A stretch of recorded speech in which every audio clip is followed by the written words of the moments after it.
하나님께서 우리에게 주신 은혜, 이 은혜는 우리가 보통 거저 주어진다라고 우리 믿고 있습니다. 그렇습니다. 하나님께서 우리에게 주신 은혜는요, 우리가 거저 받은 것입니다. 여러분, 우리가 은혜를 얻기 위해 한 행동들이 무엇일까요? 은혜를 받을 행동을 한 사람은 아무도 없습니다. 하나님의 구원의 은혜가 우리의 행동, 성경적 용어를 빌리자면 우리의 행위의 산물은 결코 아니다라고 성경은 이야기하고 있습니다. 그리고 그것을 우리 자신도 알고 있지 않습니까? 무엇을 해야, 어떻게 해야 그 은혜를 받을 만한 자격이 생기는 것일까요? 그것은 아닌 것 같아요. 은혜는 우리에게 거저 주어졌고 하나님의 우리에게 주신 그것을 성경은 선물이다 이렇게 이야기하고 있습니다. 그러면 은혜 받은 사람은 은혜 받았으니 마음껏 행동하고 살아도 되는 것일까요? 그렇지 않은 것 같아요. 은혜에는 분명히 책임이 따르고 있습니다. 은혜도 누리고 죄도 짓고 방종한 삶도 살고 이 두 가지가 결코 동시적으로 이루어질 수가 없다라는 거죠. 하나님이 우리에게 은혜를 주셨습니까? 그러면 그 은혜는 우리에게 답을 하라는 겁니다. 은혜를 주신 하나님께서는 그 은혜에 걸맞는 삶을 분명히 요구하신다는 거죠. 은혜를 받아서 기쁘고 즐겁고 행복한데 그 은혜 받은 것을 가지고 고스란히 죄를 저지르는 삶을 살 수는 없다라는 것입니다. 그것은 은혜에 응답하는 삶, 그것이 아니라는 거죠. 저는 우리 신자가 살아가는 삶, 우리의 마음에 새겨야 되는 한 단어가 있다고 봐요. 그것은 무엇이냐? 보은의 삶입니다. 보은의 삶. 은혜를 갚는 삶이죠. 하나님의 아들의 구원의 은혜가 크고 감격하고 감사합니다 라고 우리가 고백하고 믿는다면 이제 우리는 방종의 삶, 내 맘대로의 삶이 아니라 그 은혜에 걸맞는 삶. 그 은혜를 어떻게 우리가 갚겠어요? 하지만 보은이라는 단어를 좀 떠올리면서까지라도 우리의 신앙생활을 해야 되지 않겠습니까? 내 안에 하나님 보시기에 온전하지 못한 죄악들이 생각나고 그 죄들을 막 하고 싶고 그럴 때 아이고 이거는 보은의 삶이 아니지 라고 생각하며 다시금 그 은혜를 붙드는 그 길로 걸어 나가는 것, 이것이 바로 신자의 삶인 줄 믿습니다. 오늘 우리가 읽은 히브리서 10장의 말씀, 오늘 26절부터 시작했는데요, 첫 절부터 이게 참 쉽지 않은 말씀이죠. 우리가 진리를 아는 지식을 받은 후 짐짓 죄를 범한 즉 다시 속죄하는 제사가 없고. 여러분, 이 말씀이 쉽게 이해되는 말씀은 아닙니다. 아니 그러면 믿다가 인간이 내적 부패함과 외적 유혹으로 인하여서 넘어질 수도 있는데 그러면 넘어지면은 다시 속죄하는 제사가 없다. 아니 죄 한 번 저지르면은 용서 안 해주신다는 얘기인가? 이거는 성경의 일반적인 사상과는 다른데? 라고 우리가 생각할 수 있습니다. 그런데 이 내용을요 좀 자세히 살펴볼 필요가 있습니다. 거기 좀 어려운 단어가 있죠. 짐짓이라는 단어입니다. 한글이지만 이게 상당히 좀 어렵습니다. 그래서 뜻을 보면 이건 그런 뜻이 있습니다. 의도적이다 그런 뜻이 있어요. 짐짓은 또 고의로라는 그런 뜻이 그 안에 포함이 되어 있습니다. 그리고 짐짓 죄를 범한 즉이라고 이야기하고 있는데 그 원어의 의미를 보니까 짐짓 죄를 범한 즉 안에 지속적으로 범하다는 것이 있어요. 하나님의 백성이라고 이야기하고 하나님의 은혜를 받았다라고 이야기하고 하나님의 진리를 안다라고 이야기하는데요, 고의적으로, 의도적으로, 그리고 단속적이 아니라 지속적으로 죄를 범한다는 거죠. 그렇습니다. 고의로 죄를 짓고 어떤 측면에서는 회개하기를 거부하는 거죠. 죄를 지어요. 지속적으로 짓는다는 것은 회개 안 한다는 거거든요. 우리가 한 주간 예배를 드릴 때 참회의 기도 시간은 무슨 시간일까요? 정말 참회하는 시간입니다. 예배 드리다가 형제와 불화한 일이 있으면 그것 내려놓고 가서 화해하고 와라라고 예수님 이야기하시지 않습니까? 그 시간이 그런 시간이에요. 너무 중요한 시간입니다. 우리의 마음을 부드럽게 하는 시간이에요. 짐짓 죄를 범하는 그러한 것들에 대해서 돌이킬 수 있는 시간이 우리의 예배 시간이 참회의 시간 아니겠어요? 이 새벽도 마찬가지죠. 하나님 앞에서 기도한다는 것은 우리의 연약함과 잘못을 하나님께 쏟아놓는 거죠. 그러니까 지속적으로 신자는 죄를 범할 수가 없는 거예요. 적어도 그게 은혜의 원리입니다. 하나님이 주신 은혜의 삶을 내 안에 쫙 비춰보다가 이게 참 내 연약함이다. 내가 왜 그런 생각을 했지? 내가 왜 그런 말을 했지? 내가 왜 그런 행동을 하지? 이건 하나님의 은혜와 걸맞지 않은 행동 아닌가? 그러면서 하나님 앞에서 기도하고 그러다 보면 자연스럽게 내 삶에 대한 반성, 내 삶에 대한 회개가 나올 수밖에 없는 거거든요.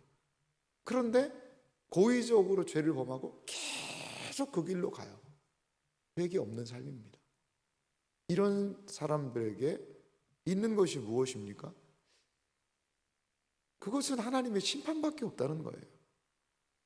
그러면서 모세의 법을 범한 사람도 두세 증인으로 그 죄를 확정했는데 29절이 이렇게 이야기합니다.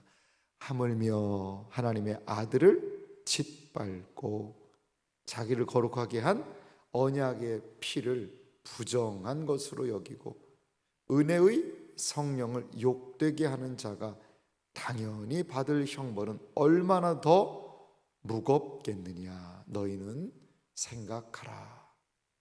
하나님의 아들을 짓밟고, 여러분 짐짓죄를 고의적으로 죄를 범하고 회개하지 않는 행동을 뒤집어서 이렇게 표현합니다. 하나님의 아들을 그건 짓밟는 행동이다. 또한 은혜의 성령을 욕되게 하는 것이다.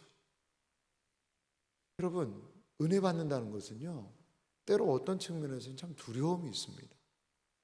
은혜에 걸맞게 살아야 되는 거예요. 은혜의 값어치만큼의 삶이 주어졌다는 거죠. 이제 세상과 벗삼아서 마음대로 내 생각대로 하는 그 삶에 우리로 돌아가면 안 된다는 겁니다. 은혜 받은 자여 은혜에 걸맞게 살아라. 오늘 29절이 그걸 도전하고 있어요. 은혜 받은 자들이여 하나님의 아들을 짓밟지 말아라. 은혜 받은 자들이여 은혜의 성령을 욕되게 하지 말아라. 너희는 생각하라. 우리에게 은혜가 있다면 그 은혜를 가지고 아들과 함께 사십시오. 우리에게 은혜가 있다면 그 은혜를 가지고 우리의 내면에 함께 하시는, 내주하시는 성령님의 그 은혜에 걸맞게 사십시오. 그것을 지금 이 신자들에게 요구하고 있습니다. 31절 말씀이 읽다가 조금은 좀 걸리시는 분들이 계실 수도 있어요. 살아계신 하나님의 손에 빠져들어가는 것이 무서울진저. 아니 무슨 하나님의 손에 들어가는 것은 은혜요 감사인데 왜 무섭다고 했을까? 거기다 한 단어를 넣으면 이 문맥상 어울리게 됩니다. 그 단어는 뭐냐면 살아계신 하나님의 거기에 진노의 손에 빠져들어가는 것이 무서울진저라고 하면 이해가 더 잘 되겠죠. 위에서 하나님의 심판을 이야기하는데 하나님의 손은 심판과 연결될 때 꼭 진노와 연결되어 있습니다. 진노의 손이라는 거죠. 그러면서 이제 이 독자들에게 하나님의 은혜를 받았다라고 이야기하지만 그 은혜를 무효화하고 무력화하는 그들에게 강력하게 권고하면서 이제 좀 긍정적인 측면을 이야기합니다. 그것이 바로 32절부터인데요. 전날에 너희가 빛을 받은 후에 고난의 큰 싸움을 견디어낸 것을 생각하라. 여기에 빛을 받은 후라는 단어가 있습니다. 이것은 26절에 나온 진리를 아는 지식을 받은 후라는 거하고 좀 대꾸를 이루고 있습니다. 이 진리는 빛으로 표현되고 있는 부분들이 성경에 많이 있거든요. 동일하죠. 하나님의 빛, 진리의 지식을 안 이후에 고난의 큰 싸움을 견디었던 것을 생각해 보라는 거죠. 그렇습니다. 이 히브리 기자가 지금 이 서신을 읽는 자들에게 무엇을 권면하고 있습니까? 고난의 큰 싸움을 예전에 이겼었지 않느냐? 내가 너희들의 신앙생활한 것을 다 알고 있다. 예전에 그렇게 힘들고 어려울 때도 인내했었지 않느냐? 그 큰 고난 어떻게 이겼었느냐? 믿음 가지고 그 하나님이 주시는 그 빛의 진리를 붙들고 너희들 살았지 않느냐? 라는 이야기를 하고 있습니다. 그러면서 이들에게 있는 이 히브리 독자들의 어려운 상황이 저는 33절과 34절에 거기에 이들의 고난을 좀 엿볼 수 있는 힌트들이 있는 것 같아요. 33절은 이렇게 말합니다.